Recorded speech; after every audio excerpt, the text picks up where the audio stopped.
Living in Virginia, you're in the fast lane on the information superhighway. We've invested $3 billion in Virginia's broadband network to give you one of the fastest internet connection speeds in the world, so you can build relationships, bring new business to our state, and meet the future of education. It's amazing what we can do together. Visit VCTA.com to learn how broadband connects the Commonwealth.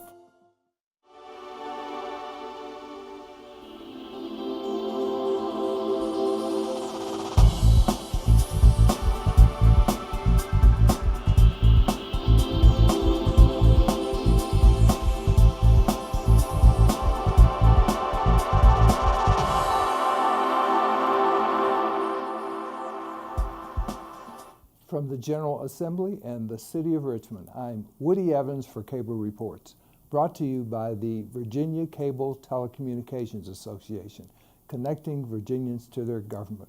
We're real pleased to have Senator Jennifer Boysko. Good to see you. Good to see you too, Woody. Thanks for having me on. Well, congratulations. You are a new member of the Virginia State Senate. How has it been for the last week? Well, exactly. I've been serving in this capacity for a week. I spent 3 days as a delegate before I was sworn in, and it's been really interesting. I'm learning a lot. I'm, really looking forward to serving in this capacity.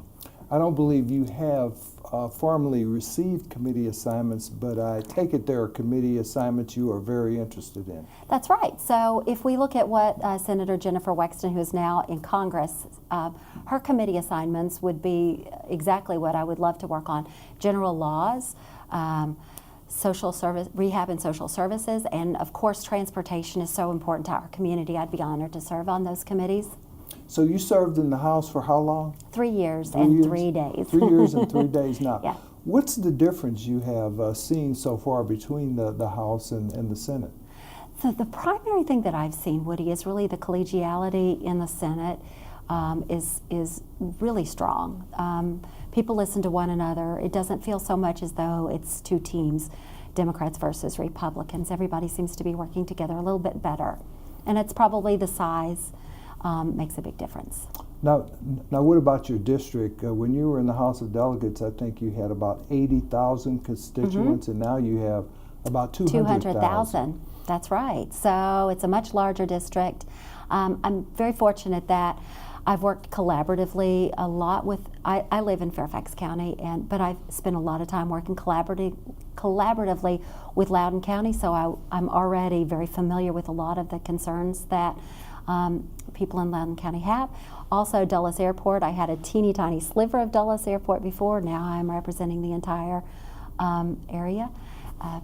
Certainly some learning to do, but I have an open door policy and I welcome anyone in to come talk to me about what is important to them and what their concerns are.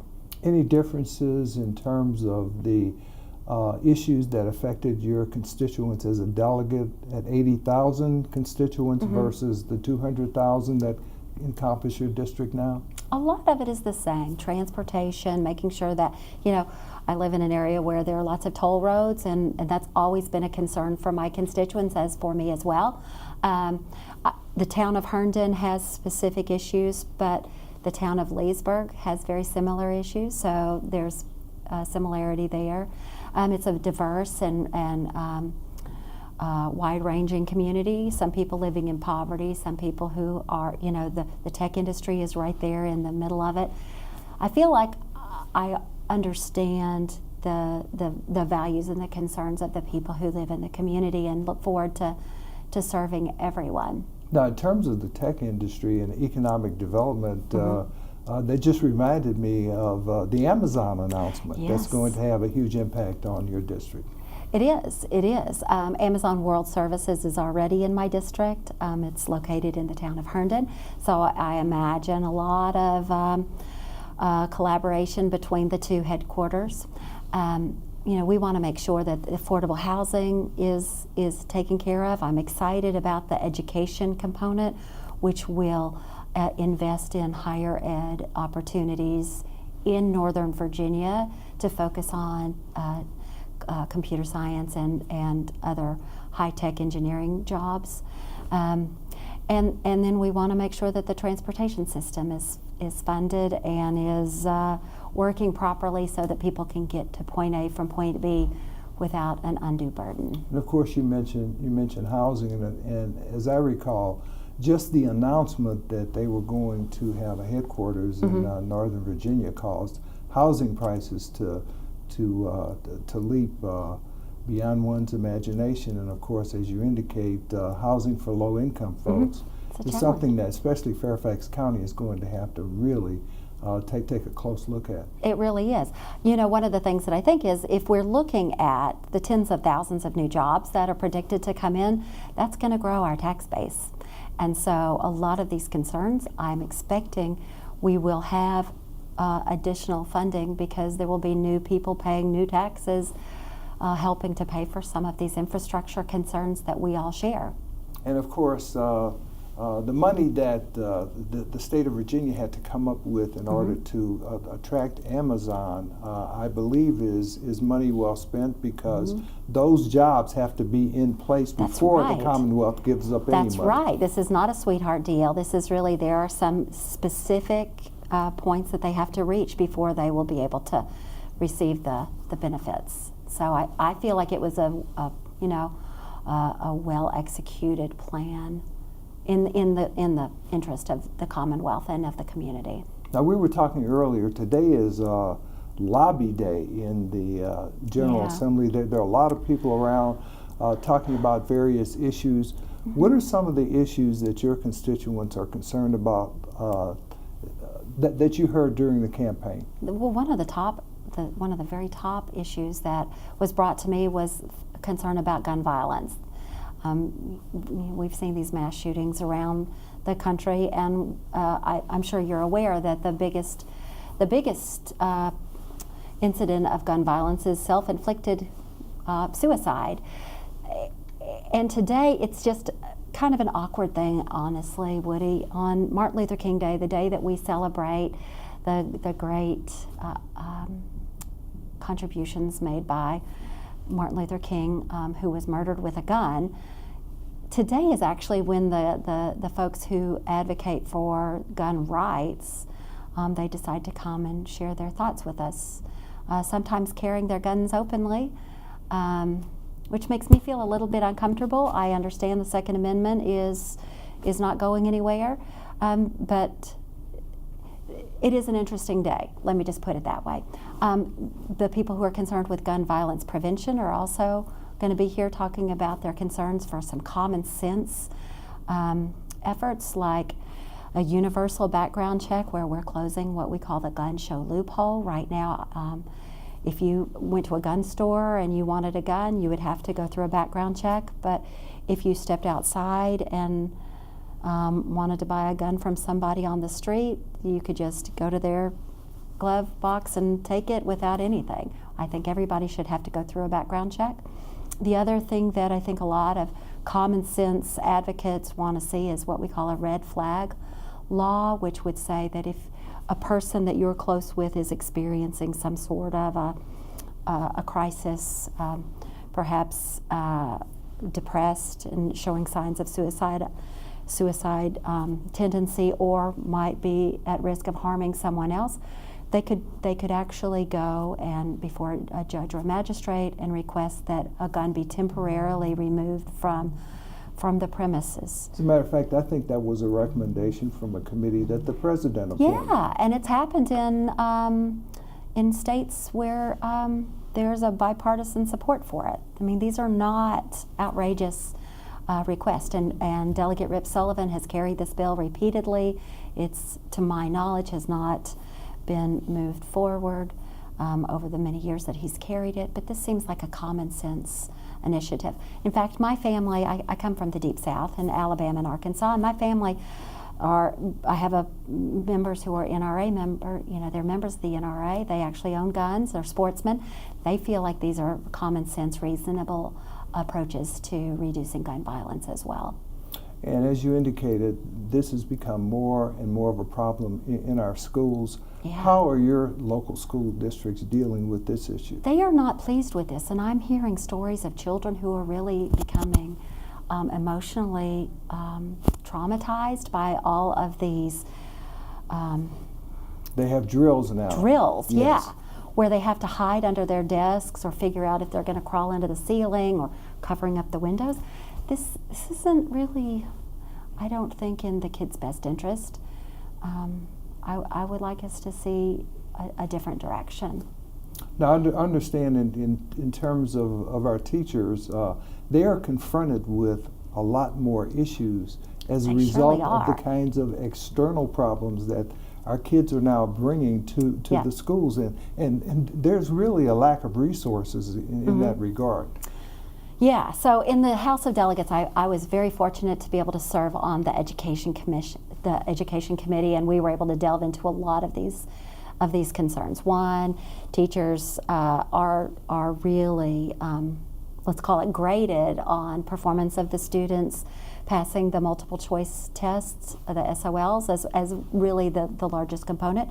In my district, we have a lot of students who are English language learners who might not be coming in with all the skills that would be necessary to pass a test, even though they might be bright students.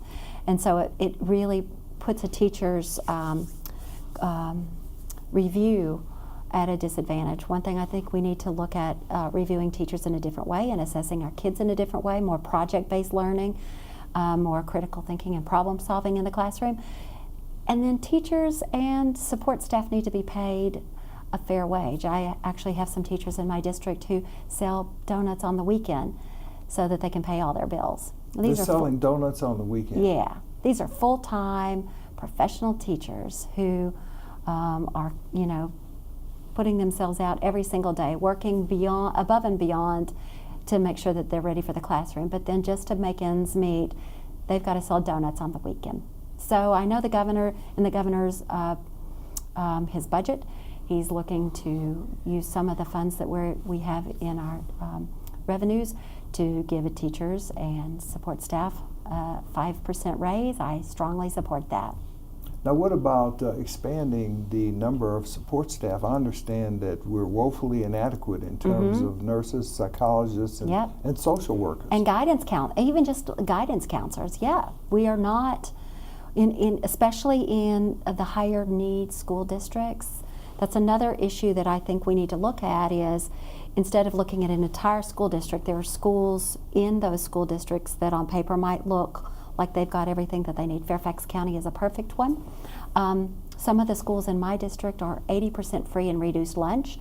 They have more needs, and so we should make sure that they are getting the resources that they need by making sure that we have the special resource teachers, the psychologists, or the social workers, because they have greater need, and we know that. And of course, there's law enforcement in our schools. Now, we have these school resource officers. And of course, they're trained as law enforcement people, and their first reaction to a kid acting out like I may have when I was in school years ago is unfortunately to send them to the local prosecutor. How do we deal with those issues? Well, one thing that I'm doing, and it's not a legislative fix, but it's really working with the schools directly in the school system, is I'm working on trying to get some sort of meditation, yoga, or other mindfulness in the classroom so that teachers have a way of helping students learn how to regulate their behavior so that they are reducing the incidence of getting in trouble. So perhaps if a student is acting out, perhaps they go to the meditation room or to having a timeout in a way that they can actually learn how to manage their behavior in a more appropriate way. But we also need to stop the prison, the school to prison pipeline. And there have been a number of pieces of legislation that have gone through to help reduce the number of days that a student can be suspended, which Delegate Dickie Bell was really a champion on that last year, and I was happy to support his initiatives. That was a huge win for students, I believe, and for teachers. There's more to be done, but I think we've got to acknowledge that the school to prison pipeline is not in anyone's best interest. We don't need to be warehousing people in prisons when we could be, growing our economy and helping people become the best that they can be. Amazon will also have a major impact in terms of higher education. I understand that the University of Virginia, Virginia Tech, for example, is going to place even greater emphasis on science, technology, engineering, and math as a result of that move to Northern Virginia. I am so pleased that that's happening, and they're going to have, it's going to be right in Northern Virginia. So people who are living in the Loudoun and Fairfax County region could take use of that. And there are a lot of people who are looking for a second career. This would be a wonderful way to maybe go back and learn a new skill.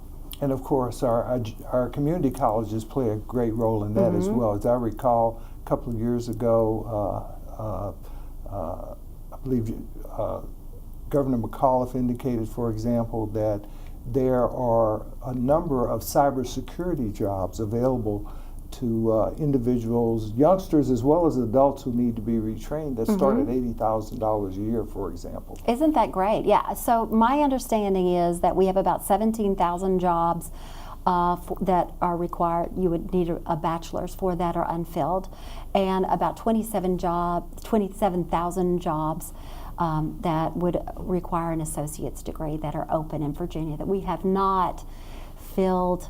Those positions. We need to make sure that we are expanding our educational workforce retraining, as well as giving more people an opportunity for advanced education once they get out of high school. And of course, another growth opportunity is in the medical field, and the state has expanded Medicaid.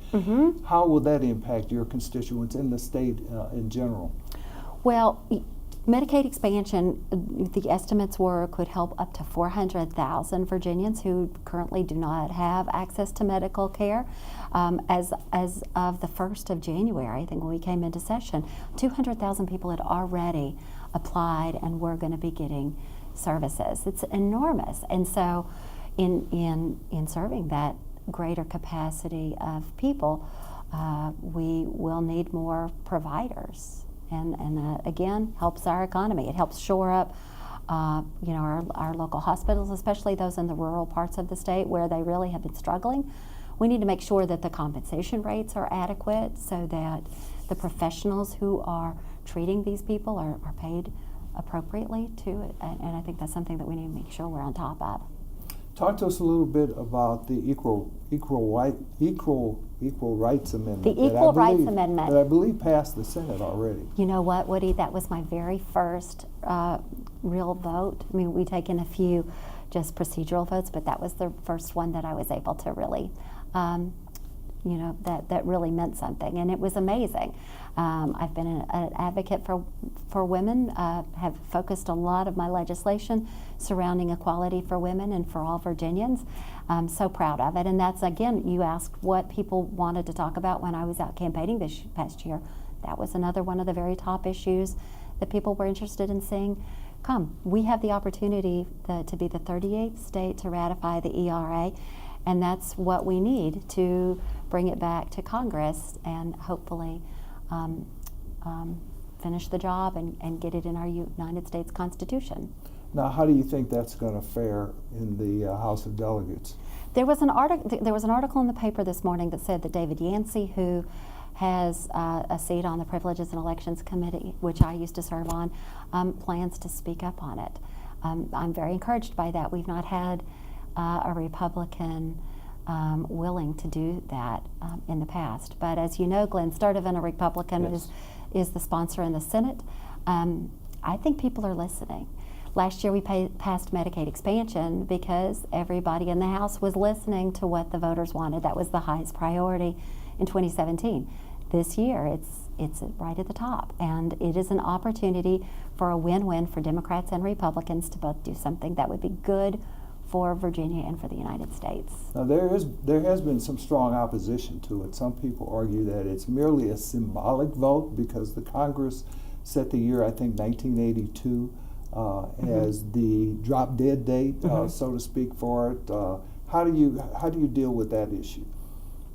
You know, there have been some studies saying that we still could ratify it, and there is precedent. There were other constitutional amendments that many years passed between the time they were introduced and the time that they were actually passed. But even if it was just a symbolic message, isn't that a great symbolic message to carry? I agree totally. Now, what about this issue around redistricting? There is a matter in court here in Virginia. I think 5 years ago we went through this in court, so it looks like a master will draw a map that will have to be approved by a federal district court judge. And there's talk once more about a nonpartisan redistricting commission. How do you come out on that issue? I have been a strong proponent of nonpartisan redistricting. Politicians shouldn't be picking their constituents. This should be a fair and impartial process. I understand the concern of keeping like-minded communities and communities of interest together. But what we've seen in the 2011 redistricting, which was deemed as unconstitutional because of racial gerrymandering, we can do better than that, and we should do better than that. There are people who have been disenfranchised, not being able to have a representative that they would have chosen because of the way districts are so carved up. And we've got a continuing controversy in Washington, D.C. And I'm sure it has an impact on federal workers in your district. Gracious, yes. How are they doing? They're struggling. I'm actually getting messages from local restaurants who are now serving free meals to federal workers who are furloughed now for we're going on a month at this point.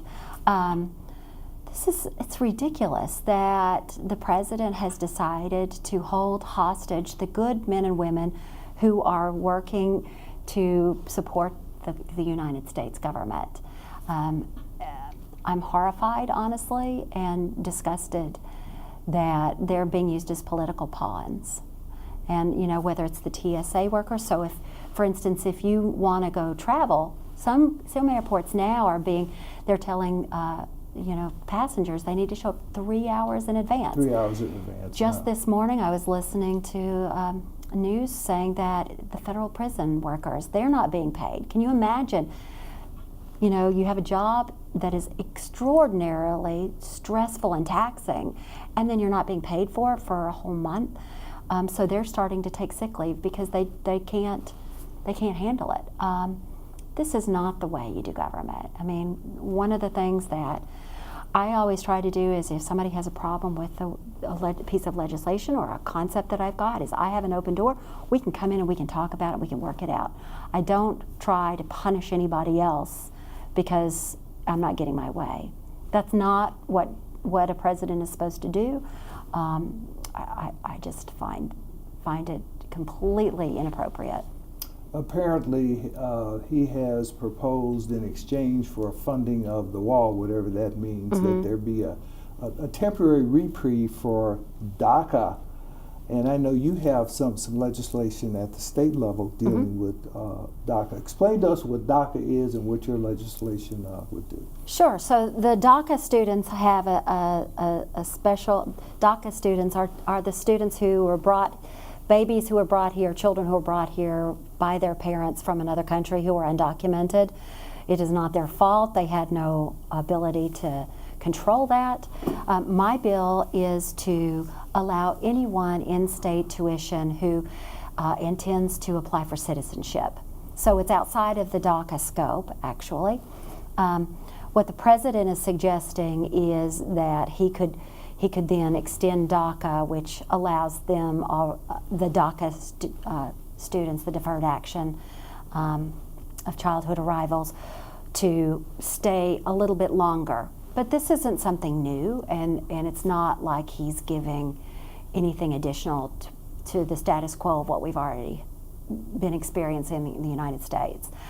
Again, I'll just go back to the economy and the fact that we have jobs that are unfilled in Virginia. We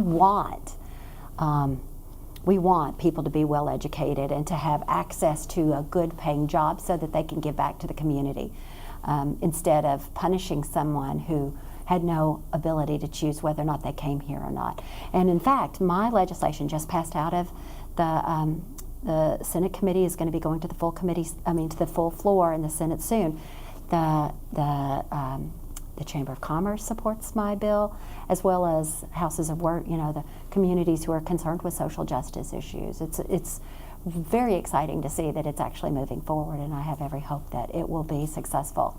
These students, they're living in limbo right now, and can you imagine what it must feel like, whether or not you're going to be able to afford to go to college or not, or if you're going to have to drop out? I'm having real conversations with students who are really dealing with some of this. What about driver's licenses? That's another thing that is a common sense initiative.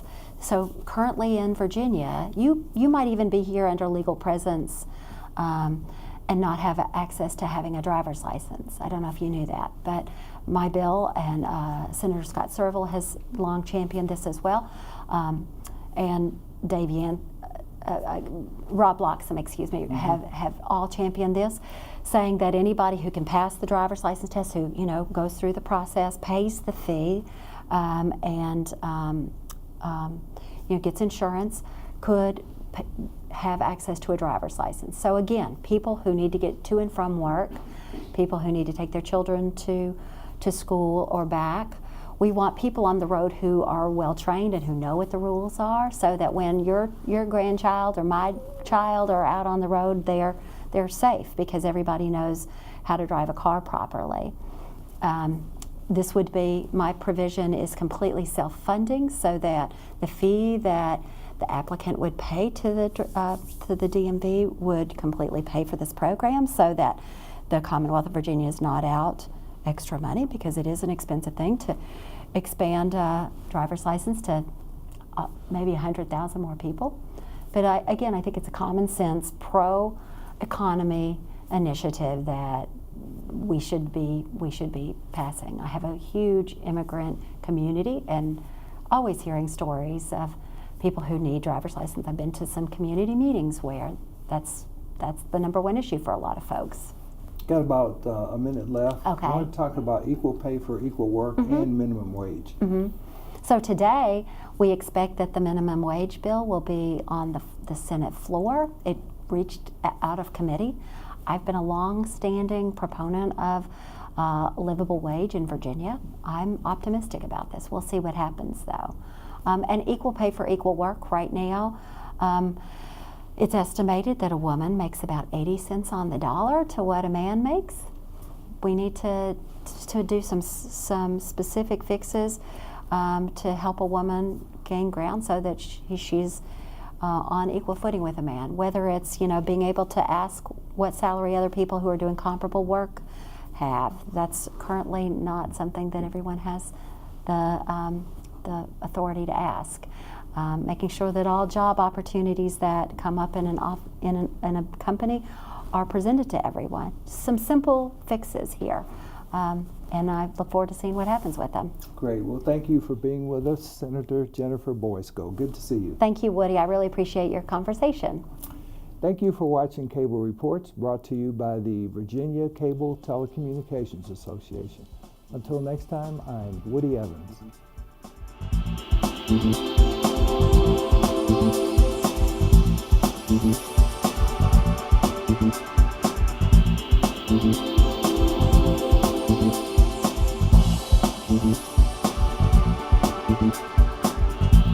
Mm-hmm.